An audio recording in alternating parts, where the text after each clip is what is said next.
Makinig kayo, mga kababayan ko! Gusto ko lamang ituwid ang mga walang batayang pag-aakusa sa akin noong nakaraang panahon na ako daw ang may sala sa pagkamatay ng aking general. Hindi po totoo yan!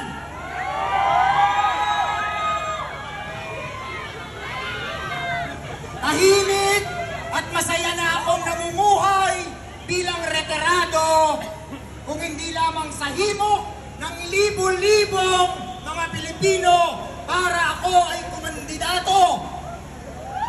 Kahit na noong revolusyon, hindi ko gustong maging presidente. Maging si Apolinario Mabini ang nagkudyok sa akin na tumakbo.